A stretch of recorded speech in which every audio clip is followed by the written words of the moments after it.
recomendo a leitura desta minissérie? Recomendo. É uma história boa, no máximo medíocre. Sagas da nona dimensão não é Ra's al Ghul, mas sempre que você acha que tá morto, ressuscita. Hoje vamos falar de Sina Macabra, minissérie do início dos anos 2000, que mistura elementos de horror cósmico com o bom e velho Cavaleiro das Trevas.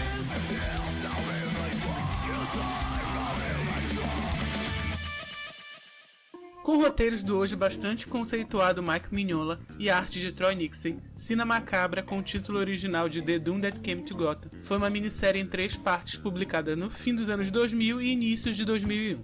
Sem em nenhum momento renegar suas claras inspirações Lovecraftianas, começando pelo título original, que faz alusão à cor que caiu do espaço, conto escrito por H.P. Lovecraft e publicado em 1927, a história, porém, já começa mais parecida com outros contos do autor, como O Chamado do Cthulhu, de 1926, e Nas Montanhas da Loucura, de 1937, que já está quase mais para uma mini-novela do que exatamente para um conto. Nestas obras, respectivamente, um homem se vê envolto em manuscritos antigos pertencentes à sua família, e uma expedição de pesquisadores acessa uma área remota do planeta, e acaba descobrindo forças ancestrais pairando no ar. Os dois contos juntos dão a grande base para o plot principal desta minissérie do Morcegão. No roteiro de Sina Macabra, Bruce Wayne, que nessa realidade segue sendo um ricaço de Gotham, também é um pesquisador que cruza o mundo em um barco de pesquisas. Nesta versão, Bruce liga a morte de seus pais a uma estranha maldição e passa 20 anos em viagem tentando descobrir a verdade. Com sua tripulação, que inclui, além de seu eterno mordomo, Alfred Pennyworth, nossos órfãos favoritos também estão presentes, Dick Grayson, Jason Todd e Tim Drake. O viajante vai até Cabo Victoria, na Antártica, onde a expedição do professor de Gotham, Oswald Cobblepot, foi dada como desaparecido. A investigação do ocorrido com a tripulação leva Wayne finalmente de volta a Gotham, onde reencontra rostos do passado, inimigos do presente e uma cidade sob a direta influência de uma entidade antiga e maligna, que inclusive pode ter a ver com a origem e a história de Gotham de formas que o Batman jamais imaginou. Eu acho que como uma história que é uma homenagem a toda essa cosmologia do H.P. Lovecraft de terror cósmico, ela é uma história muito boa, muito interessante. Eu super recomendo para qualquer pessoa que se interesse por isso e se interesse pelas histórias do Batman também.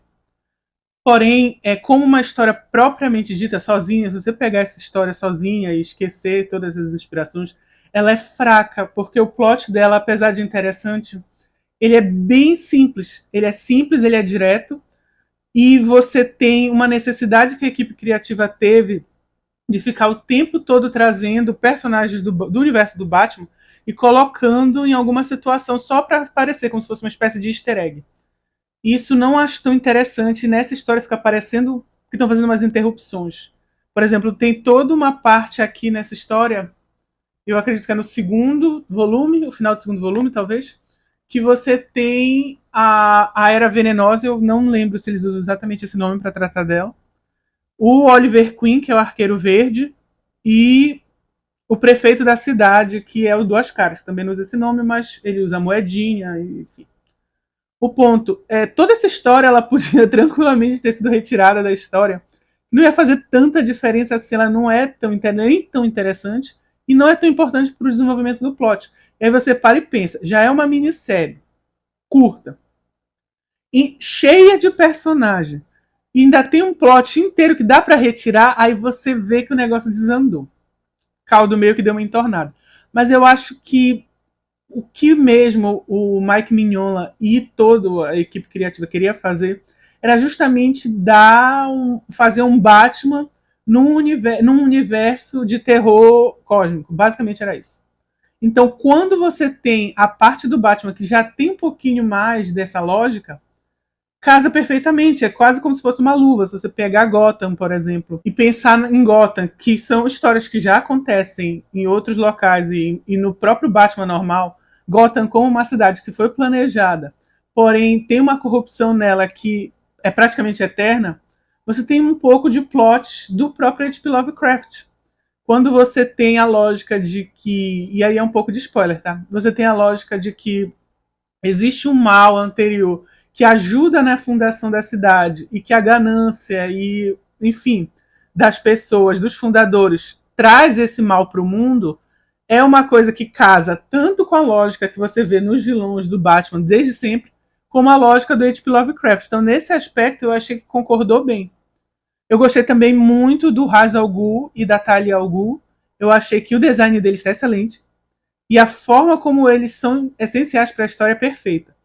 Casa, é isso que eu falo. Casa como eles são apresentados normalmente nas histórias do Batman, que são da Liga dos Assassinos, ou seja, eles têm essa ideia de limpar Gotham City, assim como outras partes do mundo, através da morte, através do banho de sangue. E aqui eles têm essa ideia de trazer de volta ao mundo um poder ancestral, dar esse poder para o Ra's e transformar ele numa espécie de semideus. Só que isso é algo também muito de H.P. Lovecraft e, em geral, de terror cósmico. Independente de quem escreva, acaba sendo muito derivativo disso, que eu acho bem interessante. E quando você tem esses dois personagens que eles representam esse misticismo mais oriental, daquela área das Arábias, eu não sei exatamente quais eram os nomes dos países nos anos aqui do H.P. Lovecraft, que foram os anos 30, né, que ele escrevia essas histórias. Então os nomes dos países meio que mudam. Mas pense nessa parte toda da Arábia, das Mil e Uma Noites, e você tem todo aquele misticismo, que para as pessoas de Gotham nos Estados Unidos é algo muito exótico, muito exógeno e muito diferente. Porém, a lógica dessas histórias do H.P. Lovecraft, e que está bem trazida aqui, é de que, na verdade, esse terror que parece que veio de fora já está dentro de Gotham há muito tempo, e muito tempo antes de todo mundo que está lá, inclusive o Batman. Inclusive a família do Batman e tudo isso. Então, essa lógica por trás eu achei que casou bem. Eu acho que por isso que a história acaba ficando tão interessante, continuam voltando para essa história, fazem adaptação porque a lógica dela é boa. Ainda que eles tivessem que ter dinamizado o plot melhor, usado melhor os personagens, no geral eu gosto. Eu gosto, não é histórias top 10, acho que, sei lá, nem top 50 histórias do Batman entraria para mim. Mas eu acho que como uma historinha de terror, para quem gosta de terror, como uma historinha de Elseworld, ela tem seu valor, e principalmente na parte criativa, porque ela meio que é aquelas histórias que expandem assim, os horizontes. Como seria um super-herói ou um vigilante mascarado numa história de terror cósmico. Pronto, aqui você tem meio que uma ponta de lança nessa direção. Então, eu acho que vale a pena, mesmo que não seja tão boa. Obrigado por você que assistiu ao vídeo até aqui. Por favor, considere se inscrever no canal, curtir o vídeo e comentar aqui embaixo o que achou desse Batman inspirado no universo de H.P. Lovecraft. Obrigado e até a próxima.